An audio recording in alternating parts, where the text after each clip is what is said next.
until the liturgical changes in 1969, 1970, this would have been the gospel heard throughout the Latin Rite on this Sunday. It was the natural conclusion to the sequence of readings, ending in this cosmic picture of the returning King. The option of placing Christ the King on this day rather than the last Sunday of October has its logic, as it does indicate Christ as the Alpha and the Omega, again returning at the end of time and having the last word over time. So it's not that different. The scene is very similar. But I'd like to pause before it.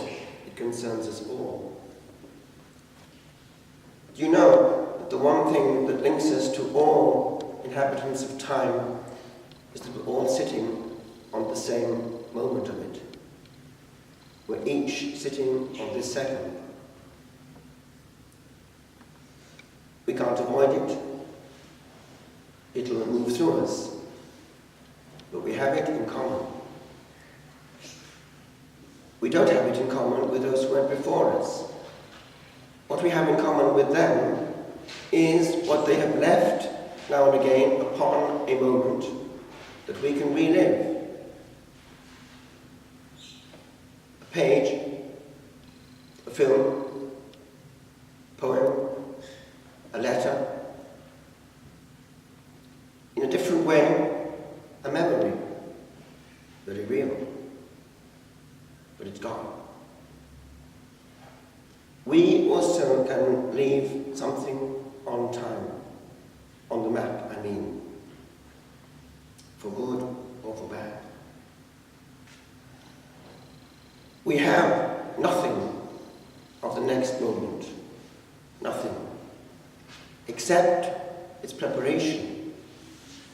But don't ruin this one doing nothing but preparing it and missing the one that's there.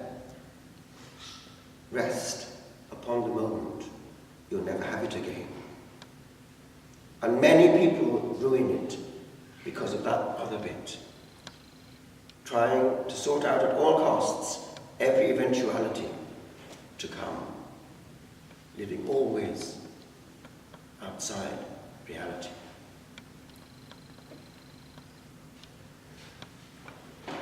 This week again, I was a bit upset by one message after the other, some close at hand, of people who have in one moment of time upset all other moments to be, quite unnecessarily, suicide. Only yesterday, the son of a person who was big into prayer was found dead, having slashed his wrists.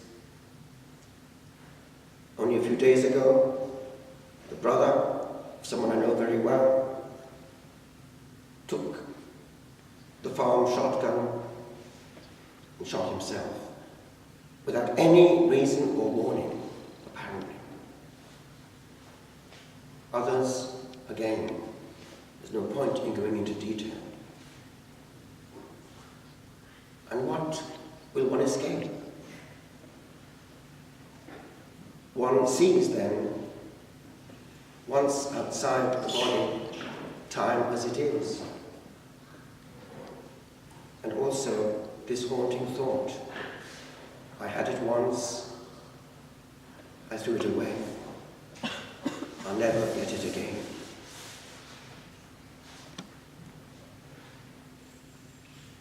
I mentioned just recently how this young boy of 19 took the parents' car for a joyride and managed to crash it, and rather than face the consequences at home, decided to avoid the issue with a rope. And while thinking about that, I just thought, what an awful waste of a very good life because of the very good parents who were into faith in our village. There was no need at all for that. So I wrote a few lines which I'll give to you at the end. Warning everyone here, and myself included, not to take major decisions in a bad state of soul. Big decisions are taken calmly. Too much time is messed up in bad moments. It's important, my friends, with regard to vocation and marriage and any major decision.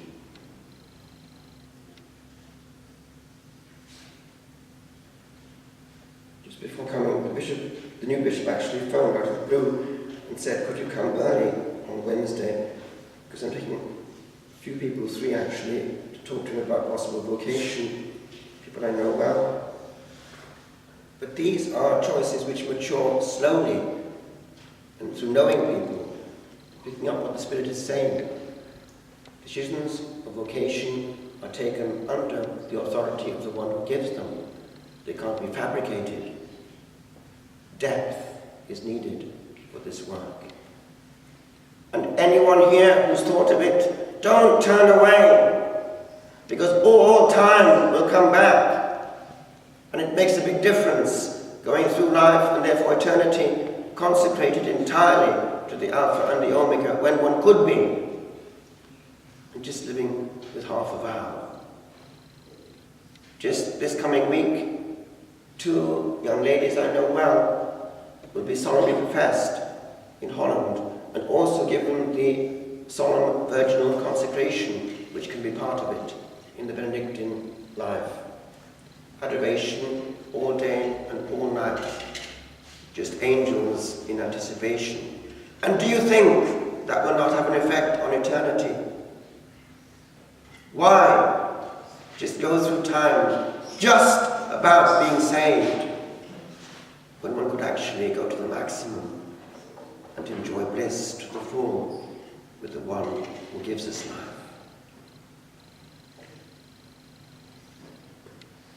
The norm, Pop-Tatus, is very different. Just poke fun at it, it'll go away. Now we've grown up. It goes back to the Age of Enlightenment, 1700s in France, the consequences in the 1800s. Now we know where we're at. Post-modernity. It's not cool to be serious about the beyond. Some of you will have heard this before. I don't care. It's worth repeating.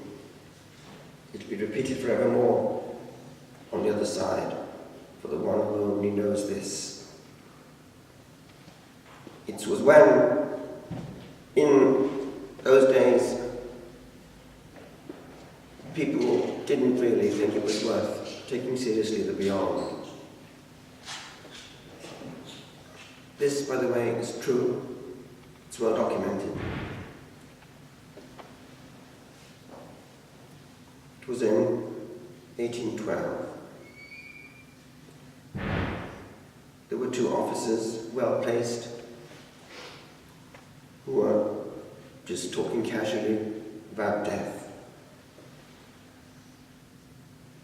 So they thought, just lightly, having drunk a good bit, they'd sort the problem out forevermore.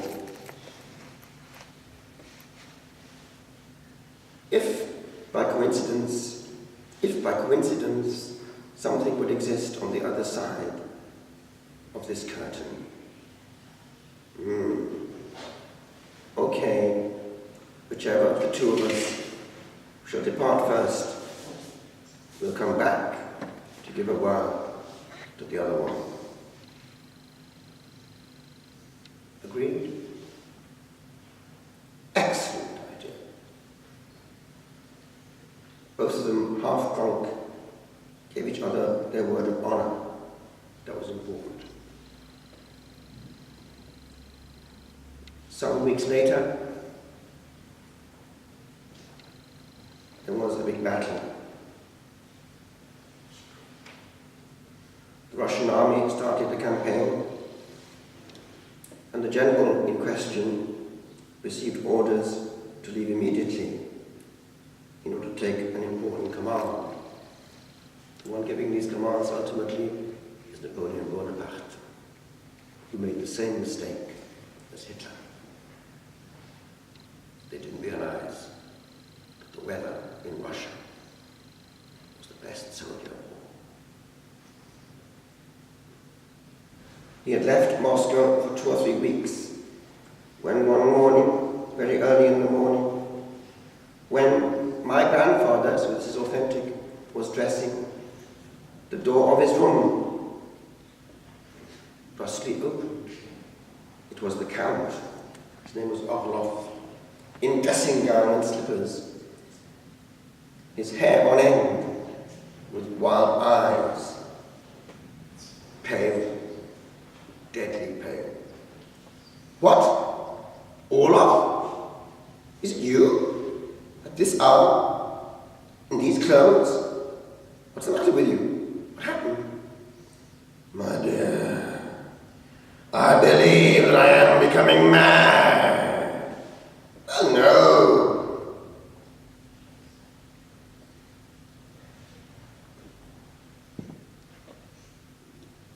Did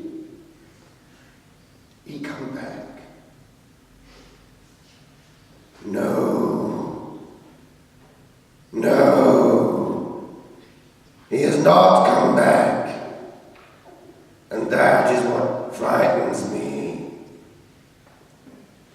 My grandfather did not understand anything of it. He tried to soothe him. "Tell me then, what has happened to you, and what all of this is supposed to mean." And then he said what happened. "My dear Rostrophin, some time ago, we and I swore mutually that the first of us who died would come and tell the other one if there's anything on the other side of the curtain.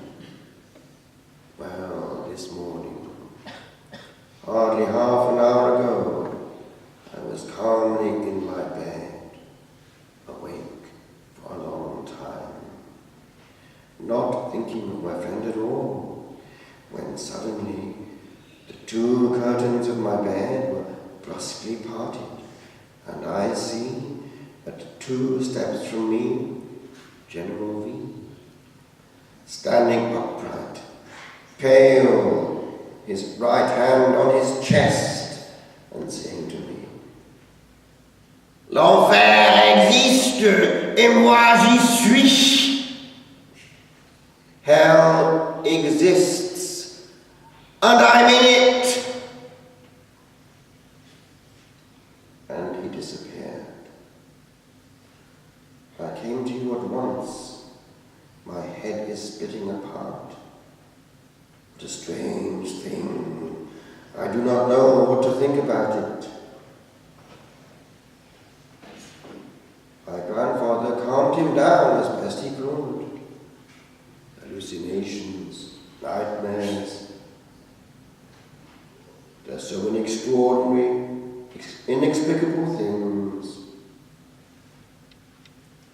Then he had his horses put onto the carriage and let Count Orlov bring him back to his hotel.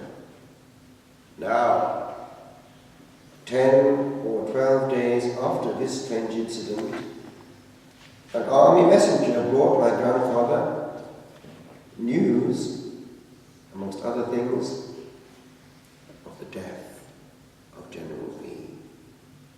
The very morning of the day Count Orlov had seen and heard him, the same hour he had appeared to him in Moscow, the unfortunate general sallied to reconnoiter the position of the enemy, had been shot, notice, through his breast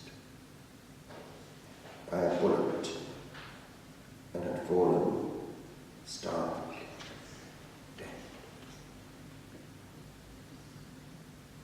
Do you know that the bad place is full of people